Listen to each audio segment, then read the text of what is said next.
In part 2 of this episode, we're back at Rewilding Coombeshead in Devon, home to Keep It Wild. Keep It Wild runs the Species Recovery Centre, which supports and supplies animals to many of the UK's leading nature recovery, rewilding and reintroduction projects. The site is home to species like beaver, wildcat, black grouse, white storks, water voles, cranes and turtle doves. And excitingly, Coombeshead recently welcomed 3 non-breeding lynx as part of their education programme. I'm meeting with Nick Viney, one of the Keep It Wild founders, who will take us behind the scenes to explore their incredible work they're doing to restore nature.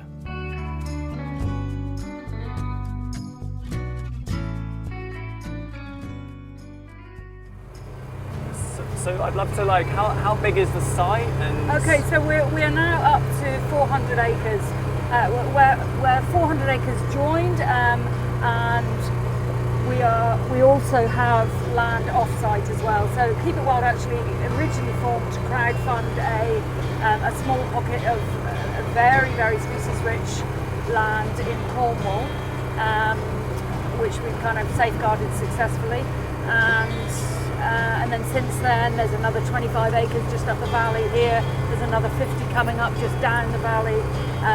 Somebody's joined on to us with another 50 acres. So it's grown, you know, it's a good sized site now.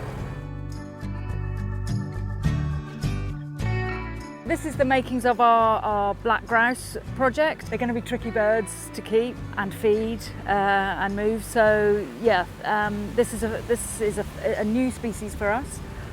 So there'll be a lot of trial and error. will it be something on top, kind of covering it all in? Yeah, so everything will be netted on top. We have to be very careful of predators getting in. So there's a lot of work done to stop things digging in, and we have to also make sure the birds have plenty of rest. So you know, you have to screen off areas, and so you know, so they're not disturbed by humans too much. But this is coming together nicely, and this has all been funded by Keep It Wild, and our first birds should be arriving just before winter, hopefully.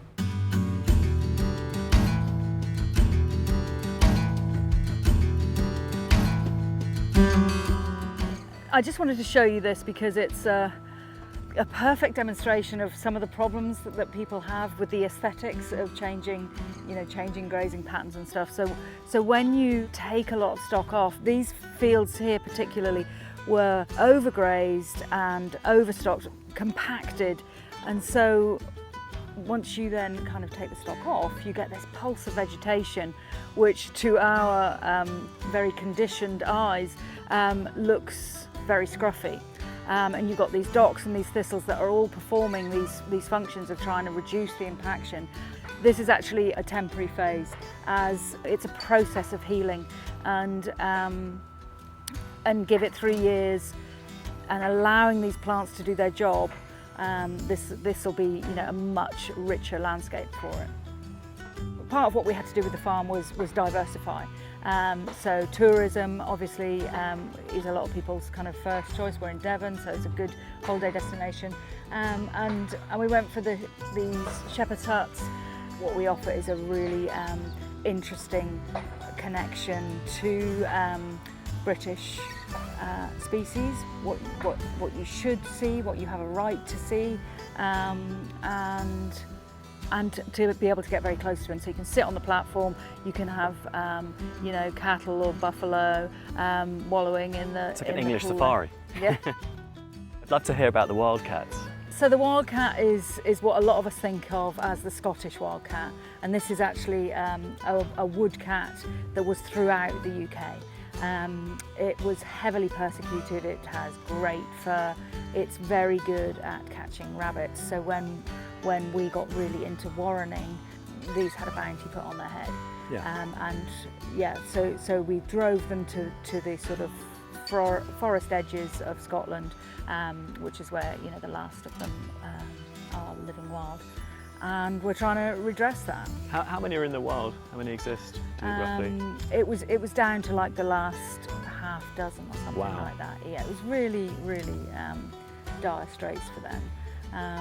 Because they haven't had their own species to mate with, there's been a lot of hybridisation. That only happens in these situations where they have no other, you know, they don't have their own kind to breed with. There's always controversy introducing any kind of carnivore. Yeah. This is a cat. It's a little bit bigger than a domestic cat.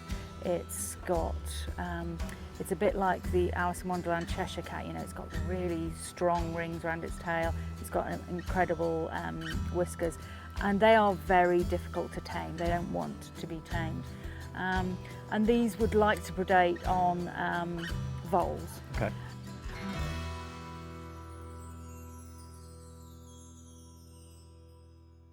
The problem is the landscape that we've created is we've pretty much eradicated places for voles to really live. So voles need that, you know, longer cover grass that is left to go over, so they can make lots of tunnels and lots of places to live.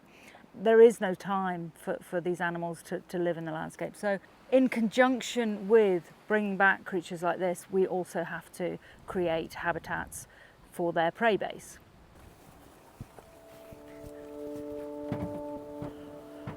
There's the buffalo.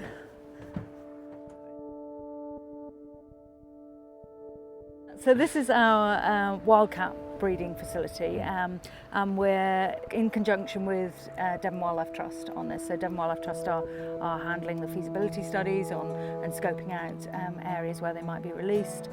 And yeah, so these obviously loads of things to climb, lots of scrub. Over there. Oh yeah, there goes They're one. much bigger. They're much bigger than I thought. Yeah.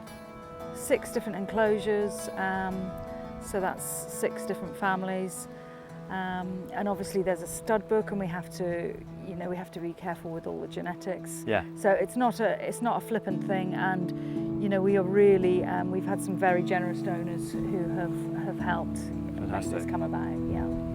Amazing. So this is part of the communal area then for our campers. But it's great for pizza nights, and it's a good fun space. Yeah, really cool. Good wet weather space. So these are white storks. This is our babies, most of our babies from this year, and they are likely to be going on to some of our satellite sites then, and that helps, you know, spread the risk. How many satellite sites do you have? We have 4 at the moment, I think. Everyone's heard, you know, about storks bringing babies, but it's really something that we've lost from our folklore. You can go to various places across Europe, see these, you know, really welcomed in villages, and of course it's been a huge success at NEP, and hopefully, you know, we'll be able to produce a colony that, you know, wants to stay here. If we can get the numbers up so they feel secure as a colony, then yeah, maybe they'll stick around here. And you know, this is perfect landscape for them. You know, we've dug hundreds of ponds. You know, our amphibian count is really good. So yeah, they'd have loads to eat, so it would be a great place for them. And really a spectacular thing. I've just come back from the Netherlands, and you know, you see these just walking around every, you know, just all the farmland. They're just, you know, majestically walking around. These are a kind of a charismatic bird that we want to really engage people with, and you know, give them that sensation that there's something really wow and that we should have here. And we just really got a taste for these in the Middle Ages, and ate a lot. So like a lot of things. What different types of storks do you have? So we have black storks and white storks. Yeah. The black storks are really quite tricky birds to deal with. They don't necessarily get on well with others of their kind, so they're difficult to pair. The white storks, however, are much easier to build a colony of, and these are the parents. At least a dozen will be going out to some satellite sites, so we'll be seeing them, and hopefully you know, we'll be looking at maybe a reintroduction on the Somerset Levels or something like that. You know, that would be a great place for them. It's exciting. Yeah. We go down into the valley and then up the other side, and then the top of that ridge is our boundary, and you can see sort of lumps and bumps in those fields, and that's various ponds that have been dug and tree enclosures and things, and just trying to get some texture back into the landscape there.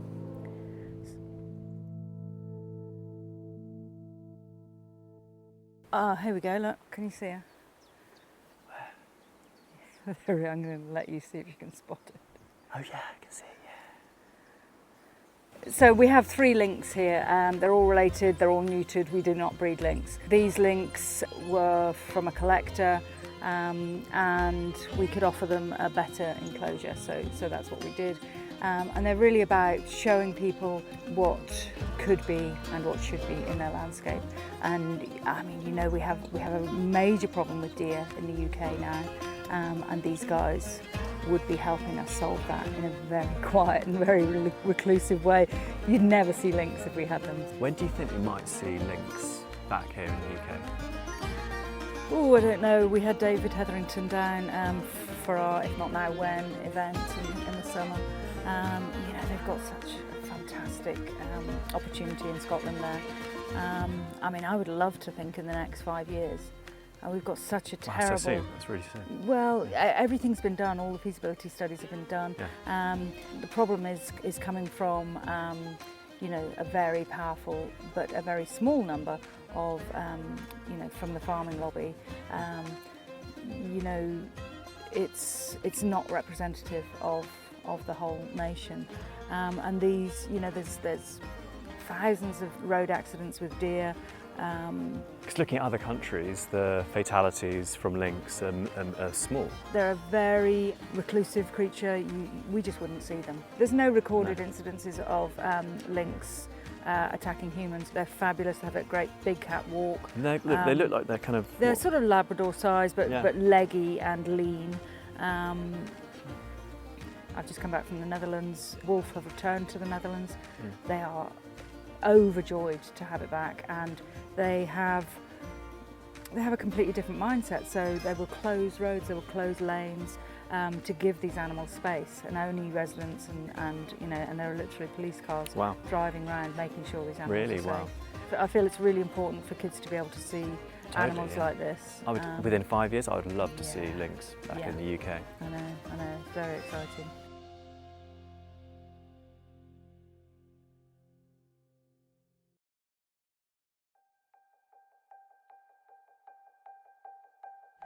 So along with the rock piles, we're bringing back a lot of wood into the landscape. We've kind of got this culture that as soon as a branch comes down or a tree is fallen, you know, we immediately log it up and take it in. And this means that we're really starving the land of these nutrients and fibre that, you know, that it really wants. For us, it's all about habitat creation, and you'll see, you know, right out as far as you can see here, this is our land.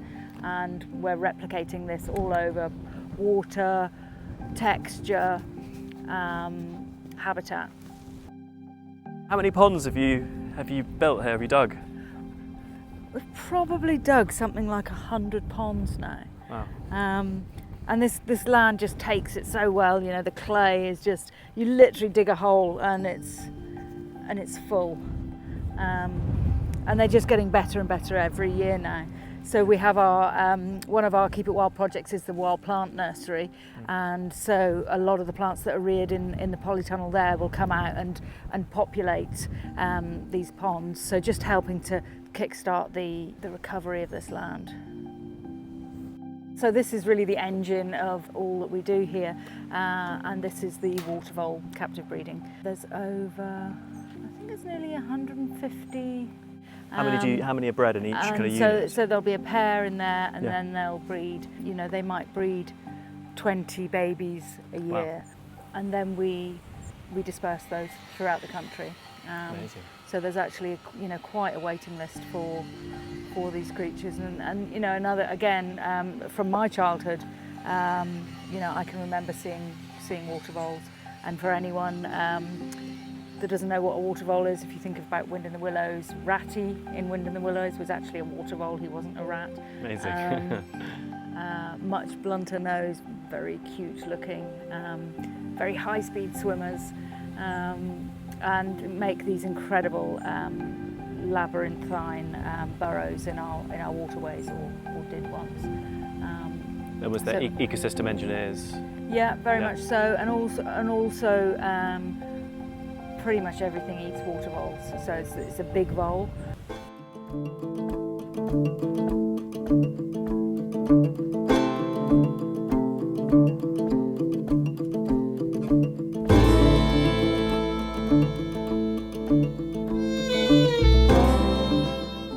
cranes, whilst they're not part of our breeding programme, they have bred this year and we're really thrilled that they've reared a baby. You might have seen these on the Somerset levels. They're really birds that should be there on our wetlands. So yeah, we're excited about these and would love to see a colony of those back on our ponds. So it's not just animals that we're interested in. We are interested in rare plants as well. So plants that we should be finding throughout our landscape, but because of the way we've treated the land, because of our agricultural practice, we've created a lot of monocultures, and all these plants are native plants and are going back out into the landscape here, whether it's as part of our own improvements here or for sale. So lots of fabulous native plants. We've reared more than 20,000 last year. Okay, so this is our turtle dove aviary, and if you haven't heard of turtle dove, it's one of those sounds that you didn't know you'd lost, but it feels very, it feels like something you've heard before. Yeah, they're doing well, so we can't wait to do our release here and have them back in the landscape. The way the land is recovering is perfect for them, so it's good habitat here for them now. So we've got a small herd of pedigree Exmoors, and just kind of demonstrating here the importance of having trees in the landscape.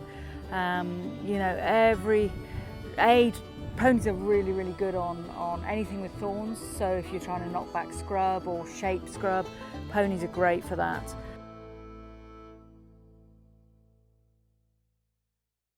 Having the ponies, the cattle coming through, wild boar pass through here, having these different animals on the landscape allow, you know, for that biology to get going again, and have adequate rest.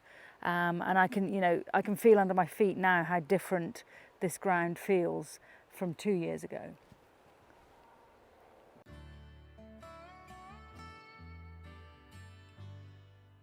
There's a little glimpse here of how this land was once. Just over here you can see the plants that this land would have supported, and you can imagine this would be heathland, and here's the sort of remnants on this old bit of hedge. Oh wow, it's beautiful. In time, possibly, I think it's going to need really going to need a hand, and we've really shifted the topsoil in many ways in terms of nutrition. There's a lot of nutrition, the wrong kind of nutrition then in a lot of our landscapes. But it's a great little reminder. We have to almost be like the predator in the system, yeah, to move those animals fast across the landscape, so that they don't do too much damage. It's also interesting, I remember Izzy Tree saying, because they don't have an apex predator at NEP, in a way they have to also control, you know, the animals and almost be the apex predator. Yeah, well, exactly. You've got to be the wolf. And then in our gardens, she recommended that, you know, we should all be ecosystem engineers, think like a beaver. Yeah. Which I thought was quite funny. Well, what are your plans for the future, and I guess what are you hopeful for the future? So we need to scale what we're doing for sure. We need to reach more people, so we need to expand our education side. We are a very small organisation, so there's literally 4 of us. Nobody's got cars, or you know, but we deliberately wanted to stay like that because we wanted to stay agile. We don't want to get bogged down in lots of lengthy discussions on what we're going to do next. So you'll see from our site that we concentrate on a certain number of red listed species. We'll put the link in the description. Right. And we will try and scale those in terms of, you know, how would people like to interact with us. Come along to our conferences, they are the most incredible networking event. You go away filled with hope because you see and meet all these people doing extraordinary projects around the UK. And also coming to a place like this, being able to be here, being able to sit, you know, out in front of your shepherd's hut and the ponies mooch by, and you know, who knows what, a barn owl comes, you know, very close in front of you. So yeah, connecting people is really what we're about. We're lucky enough to be gifted land. Yeah. So we have land that's given to us that we can secure for nature. Amazing. I think I will definitely see you at your events next year. And thank you so much for taking the time to show me around. You know, it's super impressive and love what you're doing. So very grateful for your time. Thanks for coming, Ollie. It's been a pleasure. If you know of any nature regeneration projects here in the UK that you think I should visit, please do share more details in the comments below. Thank you for watching and see you again soon.